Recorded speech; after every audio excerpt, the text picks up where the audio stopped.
देखिए, हम भारत के लोग हमें कहते हैं कि हम विश्व के आध्यात्मिक गुरु हैं। ठीक वैसे ही है कि हमारे पिताजी बहुत ही ज्ञानी और थे, बहुत ही अच्छे थे, तो हम उनके बेटे हैं, अपने आप हमको ज्ञानी और अच्छा मान लिया जाए। अरे हम कभी थे आध्यात्मिक गुरु, कभी थे बहुत आगे, लेकिन आज तो हम जातिवाद की लड़ाई में, सांप्रदायिक लड़ाइयों में जगड़ गए हैं। हम कैसे कह सकते हैं कि हम आध्यात्मिक गुरु हैं? हम प्रयास करें तो बन सकते हैं। एक आपको छोटा सा उदाहरण देते हैं। कहा जाता है कि एक कलिकाल चल रहा है और कलिकाल के बाद सतयुग आएगा, ये कहा जाता है। और ये भी कहा जाता है कलिकाल का संधिकाल चल रहा है। ये भी कहा जाता है कि कलिकाल में और आदमियों की लंबाई छोटी होती चली जाएगी। अब आप देखिए, भविष्य में इस समय हर आदमियों का जीवन काल बढ़ रहा है, औसत उम्र बढ़ रही है, हर बच्चे और ज्ञानी हो रहे हैं, छोटे छोटे बच्चों में समझने की सामर्थ्य बढ़ रही है। पहले समझने की सामर्थ्य नहीं थी, तो यही प्रमाणित हो रहा है कि जैसे अगर उनके अनुसार मान लिया जाए कि कलिकाल का संधिकाल है और कल का भी गहनतम अंधकार में समय आएगा, तो फिर इंटेलिजेंस कैसे बढ़ रहा है? कहेंगे नहीं नहीं, इंटेलिजेंस नहीं बढ़ रहा है। ये तो अब पहले नकल नहीं होती थी, अब नकल होने लगा, भ्रष्टाचार हो गया। आप ये बताइए, जो चीज़ पढ़ाई जाती है कि कबीर का दोहा का अर्थ ये, रामचरितमानस का अर्थ ये, या सूरदास का पद्य ये, या इतिहास है, ये दर्शन है, ये सारी चीज़ें जो पढ़ाई जाती है, उसका गलत अर्थ हम रट करके अगर इम्तहान दे दिए तो कौन सा हमारा ज्ञान आ जाएगा? आज जितने लोग उसको याद करके बिल्कुल वैसे वैसे इम्तहान दे करके बड़े बड़े पदों पर हैं, आप बताइए, उनसे पूछिए कि इतनी तनख्वाह मिलती है और इतना हमने कहाँ से इकट्ठा कर लिया, तो पढ़े लिखने पर यही मिला क्या? इसलिए हमें नहीं कहते कि नकल हो, और नकल के पक्ष में नहीं हूँ, लेकिन शिक्षा नीति बदली जाए। ऐसी शिक्षा जो हम पढ़ें वो करके देखें, जो हमने पढ़ा वो सही था कि नहीं। जैसे कहते हैं कि भाई हमारे गुण पर, हमारे अवगुण पर दोष न दीजिए। तुलसीदास जी कहते हैं कि प्रभु मोरे अवगुण दोष न धरियो। तो जब हमारे अवगुण पर दोष न दीजिए तो सभी के अंदर तो प्रभु हैं, फिर जेल क्यों बनाई गई है? फिर कोई आदमी गड़बड़ी करता तो क्यों पुलिस थाने में जाता है? क्यों नहीं उस नियमों में हम चलते हैं जो पढ़ाया जाता है? जो पढ़ाया जाता है उस नियमों पर चलते नहीं तो उसको पढ़ करके टाइम क्यों वेस्ट करते हैं? हमने जो कुछ भी अवगुण किया, जो गलती किया, प्रभु माफ़ कर दीजिए। तो प्रभु तो सबके हृदय में विद्यमान है, तो सभी माफ़ कर दीजिए, फिर शिकायत क्यों है? तो जो पढ़ाया जाता है, जो लोग पढ़े लिखे हैं, क्या FIR करने नहीं जाते हैं?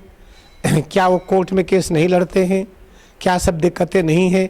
तो वो जो पढ़ाई जा रही है, इसका सिलेबस जब तक नहीं बदल जाएगा, ऐसी पढ़ाई हो जिस पढ़ाई को जो हम पढ़ें वो करें, तो सारी दिक्कतें ख़त्म हो जाएंगी।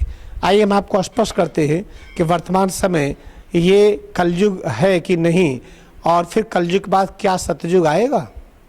ये पहले समझ लीजिए, कलयुग बाद सतयुग आएगा क्या? हर व्यक्ति ही कहता है कलयुग के बाद सतयुग आएगा।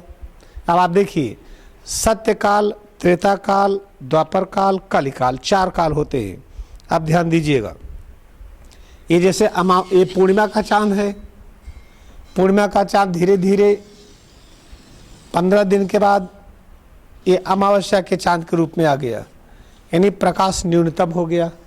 ठीक वैसे हम सत्यकाल में हैं, धीरे धीरे हमारा ज्ञान घटा और हम कलिकाल में आ गए। हम कलिकाल में जब हम आ गए तो एकदम हमारा ज्ञान शून्य हो गया, ज्ञान हमारा बिल्कुल घट गया।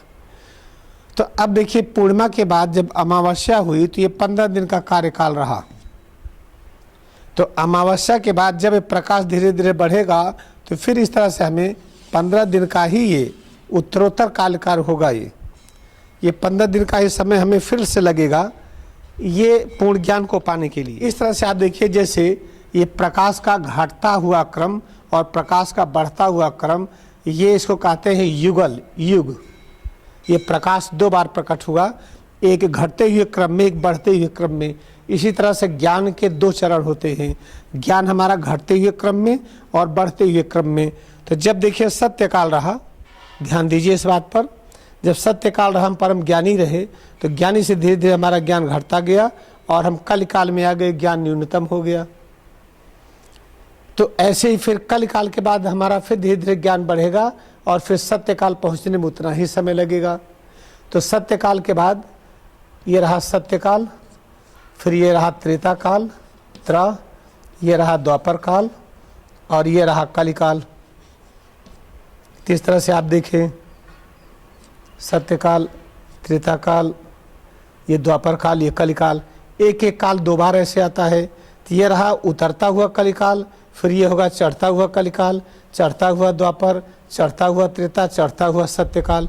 एक एक समय दो दो बार आता है, उतरता हुआ सत्यकाल, चढ़ता हुआ सत्यकाल, तो सतयुग कहा जाता है। उतरता हुआ त्रेता काल, चढ़ता हुआ त्रेता काल, तो सत्य त्रेता युग कहा गया। उतरता हुआ द्वापर काल, चढ़ता हुआ द्वापर काल, तो द्वापर युग कहा गया। उतरता हुआ कलिकाल, चढ़ता हुआ कलिकाल, तो ये कलयुग कहा गया। अब देखिए कलि और द्वापर, इस समय हम लोग यहाँ पर हैं। ये द्वापर का है 2010वां वर्ष, यानी इसमें अगर ले लीजिए तो 310 वर्ष से द्वापर का शुद्ध बीत गया है। तो द्वापर का 310वां वर्ष है 2010 ईस्वी ये। अब हम ये कलिकाल, चढ़ता हुआ कलिकाल भी बीत गया, और 1600 ईस्वी के बाद 1700 ईस्वी से ये लगा है द्वापर युग, चढ़ता हुआ द्वापर युग, फिर चढ़ता हुआ त्रेता, फिर सत्यकाल। तो 12500 ईस्वी में ये फिर आएगा सत्यकाल। ये 12500 ईस्वी में सत्यकाल आएगा, और 11500 ईसा पूर्व में ये सत्यकाल था, और 12500 ईस्वी में सत्यकाल आएगा। और 500 ईस्वी जिसे आप देख रहे हैं, ये है 500 ईस्वी।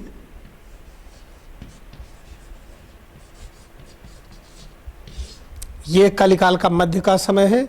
इसके पहले 1200 वर्ष उतरता हुआ कलिकाल, इसके आगे 1200 वर्ष चढ़ता हुआ कलिकाल। तो 500 में 1200 जोड़िए, ये 1700 वर्ष। सारी गणनाओं को गलत करके एकदम उल्टा पुल्टा कर दिए, सब बिल्कुल उल्टा पुल्टा कर दिए।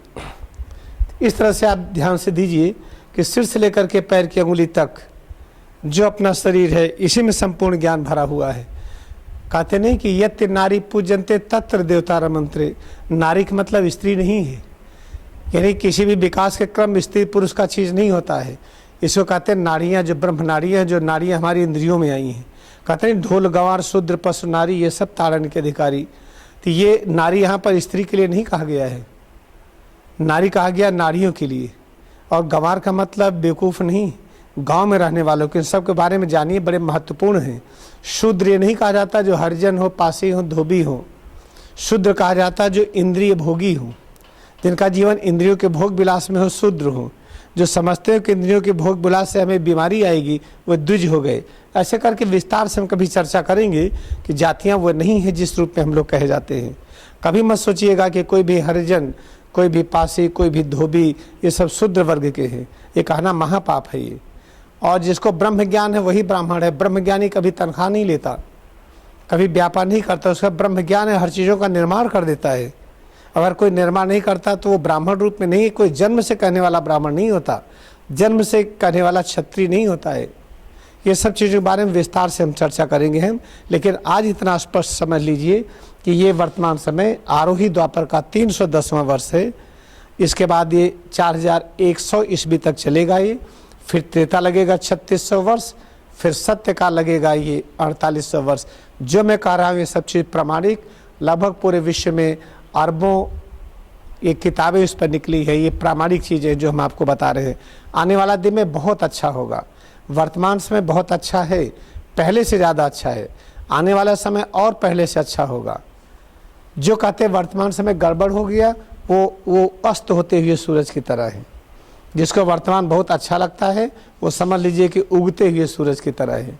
इसलिए आप सबसे निवेदन है कि बस एक चीज़ कर लीजिए, क्रिया योग ध्यान साधना इतना करिए कि अंदर से घृणा खत्म हो जाए। अंदर से घृणा जब शून्य हो जाएगी तब आपको भविष्य दिखाई पड़ेगा, तब आपको अतीत से ज्ञान मिलेगा और वर्तमान में अच्छी तरह से रह लेंगे। इसी विनती के साथ मैं आपको नमन करता हूँ। हम बहुत भाग्यशाली हैं कि इस पृथ्वी पर हम आप सब मानव के साथ हैं।